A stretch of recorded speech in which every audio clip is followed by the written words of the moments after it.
socialismo, sin Estado, anarquismo. Bakunin. El efecto de los grandes principios proclamados por la Revolución Francesa.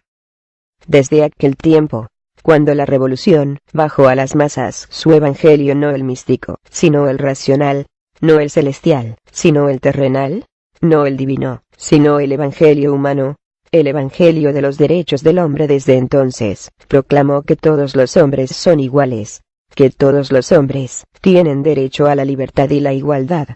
Las masas de todos países europeos, de todo el mundo civilizado, despertaron entonces, gradualmente, del sueño que los había mantenido en la esclavitud desde que la cristiandad los drogó con su opio, y comenzaron a preguntarse si ellos también tenían el derecho a la igualdad, a la libertad, y a la humanidad. En cuanto esta pregunta ha sido planteada, la gente, guiada por su admirable sentido común, así como por sus instintos, se dio cuenta de que la primera condición para su emancipación verdadera, o humanización, era, por sobre todo, un cambio radical en su situación económica. La primera pregunta, justamente, estaba relacionada con el pan de cada día, pues como ha sido ya notado por Aristóteles, el hombre, para pensar, para sentirse libre, para hacerse hombre, debe ser liberado de los cuidados materiales de la vida diaria. En realidad, el burgués, quien está tan vociferante en sus greguerías contra el materialismo de la gente, y quien predica a ellos las abstinencias del idealismo, lo sabe muy bien, ya que ellos mismos lo predican solo con la palabra, mas no con el ejemplo. La segunda pregunta que surge entre las personas, la del ocio luego del trabajo, es también condición indispensable de humanidad. Pero pan y ocio nunca pueden obtenerse independientes de una transformación radical de la sociedad existente, y eso explica por qué la revolución, obligada por las implicaciones de sus propios principios, dio a luz al socialismo. El socialismo es la justicia, el socialismo es la justicia. Cuando hablamos de justicia, entendemos por esta no la justicia contenida en los códigos y en la jurisprudencia romana, los cuales se han basado, en gran medida, sobre las verdades de la violencia alcanzada por la fuerza, violencia consagrada por tiempo, y las bendiciones de alguna iglesia u otro cristiano o pagano, y por lo cual se ha aceptado como principio absoluto, que toda ley debe ser deducida por un proceso de razonamiento lógico, ¿no? Hablamos de aquella justicia que está basada únicamente sobre la conciencia humana, la justicia que ha de ser encontrada en el conocimiento de cada hombre, hasta en los de niños, y que puede ser expresada en una sola palabra: equidad. Esta justicia universal que, debido a las conquistas por la fuerza y a las influencias religiosas, aún nunca ha prevalecido en los ámbitos políticos, jurídicos o económicos, debería hacerse la base del nuevo mundo.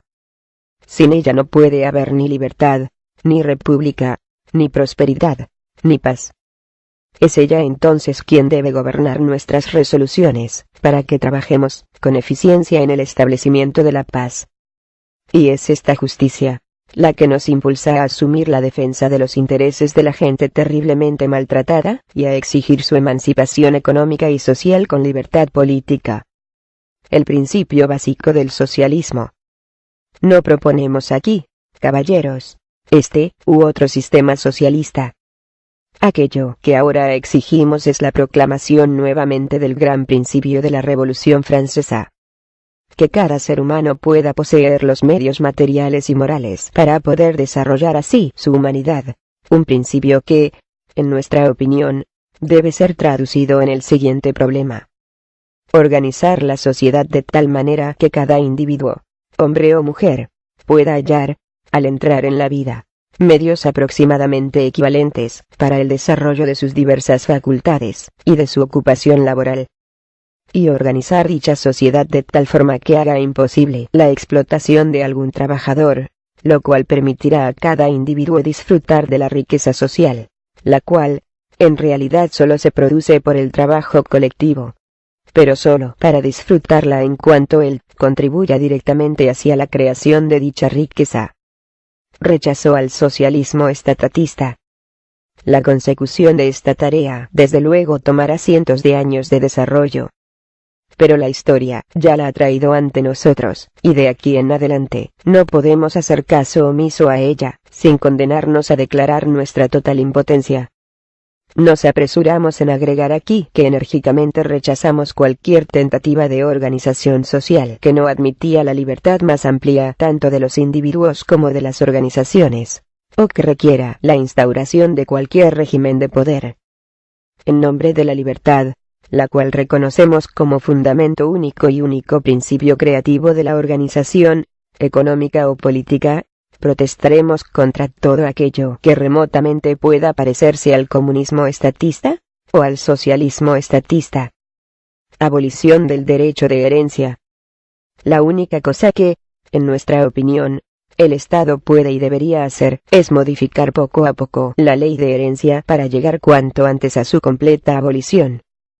Aquella ley es puramente una creación del Estado, y una de las condiciones de existencia misma del Estado autoritario y divino, y ella puede, y debería ser suprimida por la libertad en el Estado.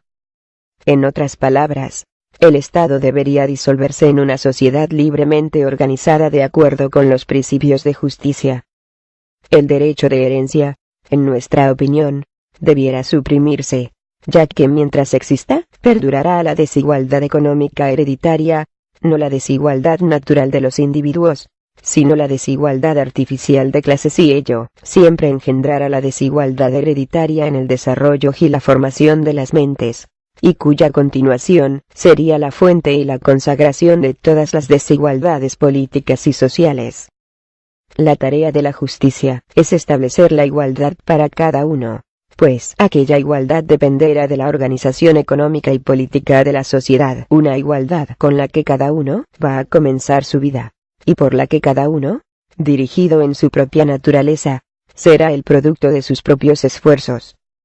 En nuestra opinión, la propiedad de los difuntos debería acumularse a los fondos sociales, para la instrucción y la educación de los niños de ambos sexos, que incluye la manutención de ellos desde su nacimiento hasta que alcancen la mayoría de edad.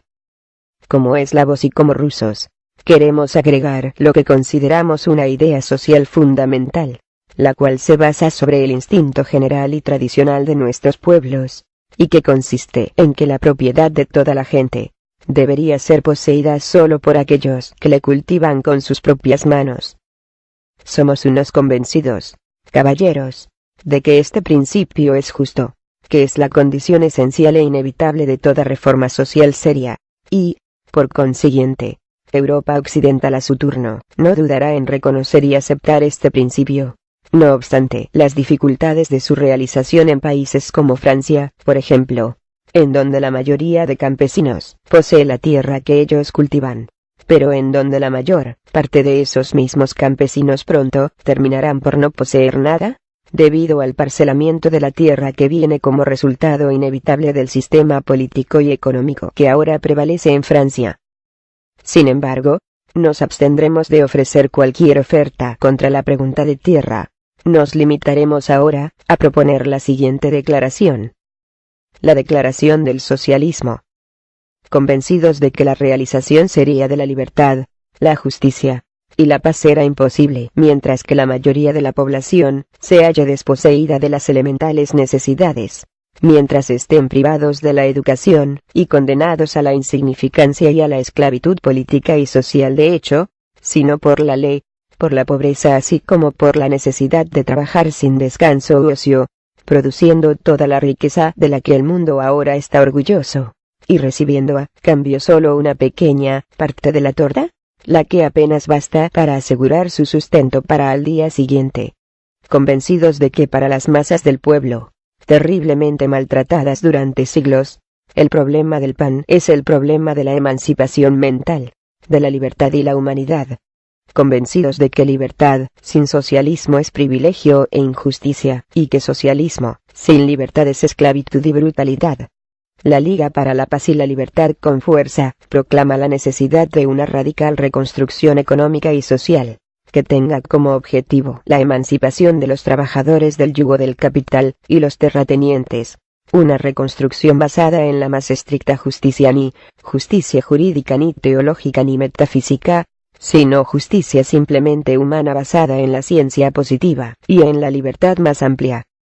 Organización de las fuerzas productivas sin reemplazo del poder político. Es necesario suprimir completamente, en principio, y de hecho, todo aquello que llaman el poder político. Pues, mientras que el poder político exista, habrá gobernantes y gobernados, amos y esclavos, explotadores y explotados. Una vez suprimido, el poder político debería ser sustituido por la organización de las fuerzas productivas y el servicio económico. No obstante, el enorme desarrollo de los estados modernos, un desarrollo que en su fase última, de forma bastante lógica, reduce el Estado a una absurdidad, se hace evidente que los días del Estado y el principio estatal están contados. Ya podemos ver el advenimiento de la total emancipación de las masas trabajadoras, y su libre organización social, libre de la intervención gubernamental, formada por la asociación económica de las personas, y dejando de lado todas las viejas fronteras estatales, y las distinciones nacionales, fundamentado ello solo en el trabajo productivo, el trabajo humanizado, poseyendo un interés común, a pesar de su diversidad. El ideal del pueblo.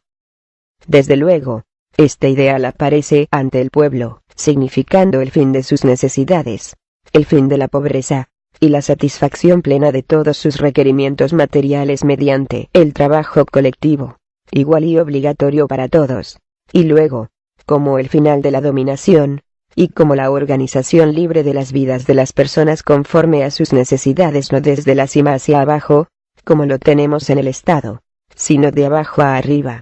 Una organización formada por el pueblo mismo, independiente de gobiernos y parlamentos, una unión libre en asociaciones de trabajadores agrícolas, y de fábrica, en comunas, regiones, y naciones, y finalmente, en el futuro más remoto, la hermandad humana universal, que triunfa por sobre las ruinas de todos los estados. El programa de una sociedad libre.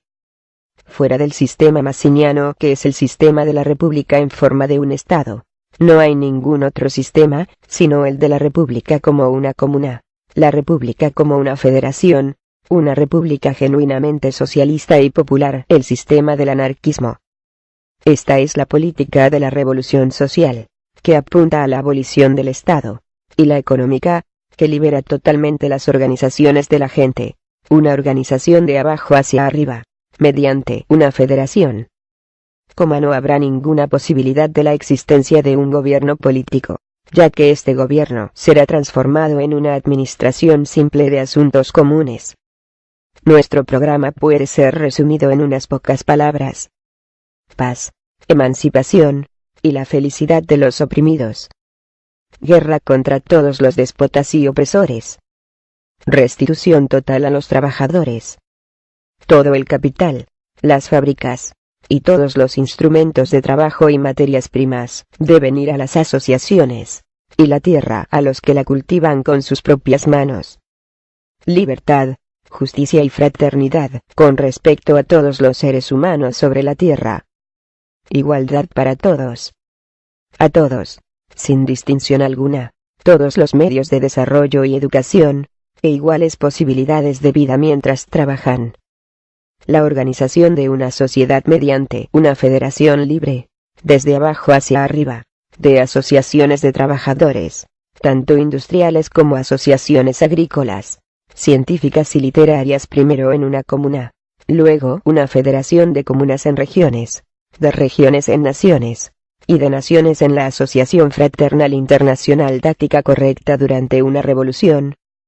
En una revolución social, en todo opuesta diametralmente a una revolución política, los individuos apenas y cuentan, mientras que la acción espontánea de las masas lo es todo.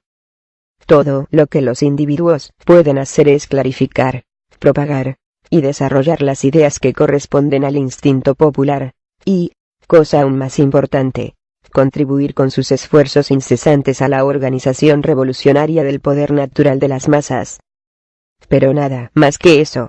El resto solo podrá hacerlo el propio pueblo.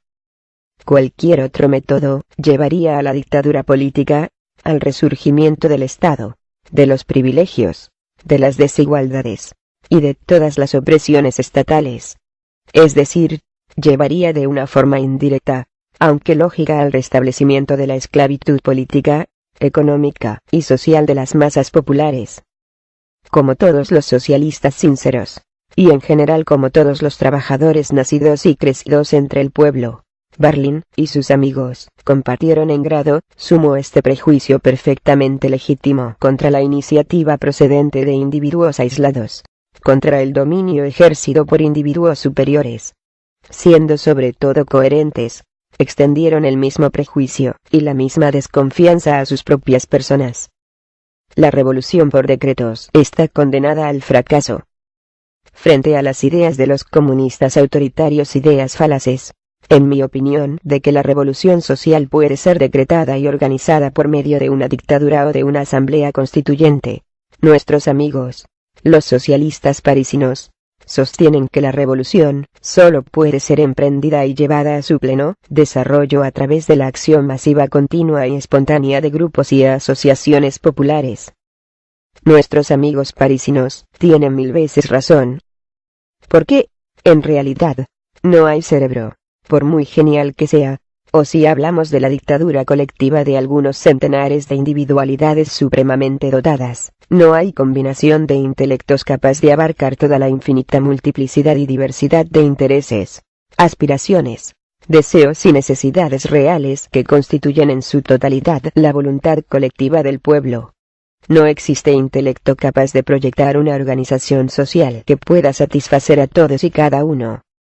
Tal organización será siempre un lecho de Procusto en el que la violencia, más o menos sancionada por el Estado, forzaría a la desdichada sociedad. Pero este es un viejo sistema de organización, basado sobre la fuerza, que la revolución social suprimirá para dar plena libertad a las masas, los grupos, comunas, asociaciones e individualidades, destruyendo de una vez por todas la causa histórica de toda violencia. La misma existencia del Estado, cuya caída supondrá la destrucción de todas las iniquidades del derecho jurídico y de todas las falsedades de los diversos cultos, derechos y cultos que han sido siempre los canonizadores complacientes, tanto en el terreno ideal como en el real, de toda la violencia representada, garantizada y autorizada por el Estado. Es evidente que sólo cuando el Estado haya dejado de existir, la humanidad obtendrá su libertad, y que sólo entonces encontrarán su auténtica satisfacción los verdaderos intereses de la sociedad, de todos los grupos, de todas las organizaciones locales, y, en consecuencia, de todos los individuos que forman tales organizaciones. La libre organización seguirá a la abolición del Estado. La abolición del Estado y de la Iglesia debe ser la condición primera e indispensable para la emancipación efectiva de la sociedad. Solo después la sociedad podrá y deberá empezar su propia reorganización que, sin embargo, no debe efectuarse de arriba abajo, ni de acuerdo con algún plan ideal proyectado por unos pocos sabios o filósofos, ni mediante decretos promulgados por algún poder dictatorial, o incluso por una asamblea nacional o elegida por sufragio universal.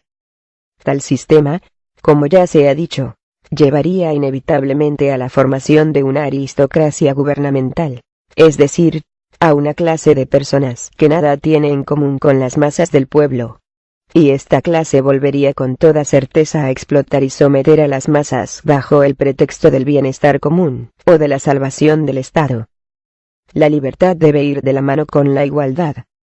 Soy un partidario convencido de la igualdad económica y social, porque sé que, sin esta igualdad, la libertad, la justicia, la dignidad humana, la moral y el bienestar de los individuos, como también la prosperidad de las naciones, no son sino otras tantas falsedades.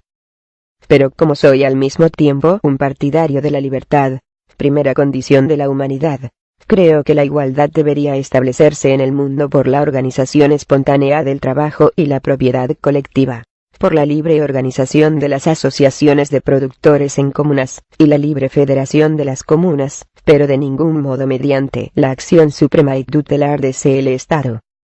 La diferencia entre los revolucionarios autoritarios y libertarios. Este punto separa fundamentalmente a los colectivistas o socialistas revolucionarios de los comunistas autoritarios, partidarios de la absoluta iniciativa del Estado. La meta de ambos partidos es idéntica. Ambos partidos desean la creación de un nuevo orden social basado exclusivamente sobre el trabajo colectivo en condiciones económicas iguales, para todos, es decir, en condiciones de propiedad colectiva de los medios de producción.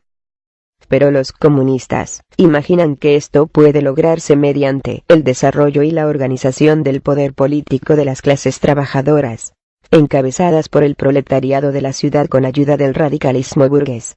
Mientras los socialistas revolucionarios, enemigos de toda alianza ambigua, creen que este objetivo común no puede lograrse a través de la organización política sino mediante la organización social y, por tanto, antipolítica, y el poder de las masas trabajadoras de las ciudades y los pueblos, incluyendo además a todos los que, a pesar de pertenecer por nacimiento a las clases altas, han roto voluntariamente con su pasado, y se han unido abiertamente al proletariado aceptando su programa. Los métodos de los comunistas y los anarquistas. De ahí la existencia de dos métodos diferentes. Los comunistas creen que es necesario organizar las fuerzas de los trabajadores para tomar posesión del poder político estatal. Los socialistas revolucionarios las organizan con vistas a destruir, o si preferís una expresión más refinada, a liquidar el Estado. Los comunistas son partidarios del principio y la práctica de la autoridad, mientras los socialistas revolucionarios solo ponen su fe en la libertad. Ambos son partidarios por igual de la ciencia, que debe destruir la superstición y ocupar el lugar de la fe. Pero los primeros quieren imponer la ciencia al pueblo, en tanto que los colectivistas revolucionarios intentan difundir la ciencia y el conocimiento entre el pueblo, para que los diversos grupos de la sociedad humana, una vez convencidos por la propaganda, puedan organizarse y combinarse, espontáneamente, en federaciones, de acuerdo con sus tendencias naturales y sus intereses reales, pero nunca de acuerdo con un plan trazado previamente e impuesto a las masas ignorantes por algunas inteligencias superiores. Los socialistas revolucionarios creen que existe mucha más razón práctica e inteligencia en las aspiraciones instintivas y las necesidades reales de las masas populares que en las profundas inteligencias de todos esos instruidos doctores y tutores autodesignados de la humanidad, quienes teniendo ante sus ojos los ejemplos lamentables de tantos intentos abortados de hacer feliz a la humanidad, intentan todavía seguir trabajando en la misma dirección. Pero los socialistas revolucionarios creen, al contrario, que la humanidad se ha dejado gobernar durante largo tiempo, demasiado largo, y que la raíz de sus desgracias no reside en esta o en aquella forma de gobierno, sino en el principio y en la misma existencia del gobierno, sea cual fuere su naturaleza. Es esta diferencia de opinión, que ya se ha hecho histórica, la vigente en la actualidad entre el comunismo científico, desarrollado por la escuela alemana y aceptado parcialmente por los socialistas americanos e ingleses, y el proudhonismo, desarrollado extensamente y llevado a sus últimas conclusiones, y aceptado hoy por el proletariado de los países latinos. El socialismo revolucionario ha hecho su primera aparición brillante y práctica en la Comuna de París. En la bandera pangermánica está escrito: conservación y fortalecimiento del Estado a cualquier precio. Por el contrario, en nuestra bandera, la bandera socialista revolucionaria, está grabada con letras orgullosas y sangrientas: la destrucción de todos los estados, la aniquilación de la civilización burguesa, la organización libre y espontánea de abajo arriba por medio de las asociaciones libres, la organización de la chusma incontrolada de trabajadores, de toda la humanidad emancipada, y la creación de un nuevo mundo universalmente humano. Antes de crear, o más bien antes de ayudar al pueblo a crear esta nueva organización, es necesario conseguir una victoria. Es necesario derrocar lo que es para poder establecer lo que debe ser. Fin de socialismo, sin Estado. Anarquismo de Bakunin. Libertad, y a la humanidad.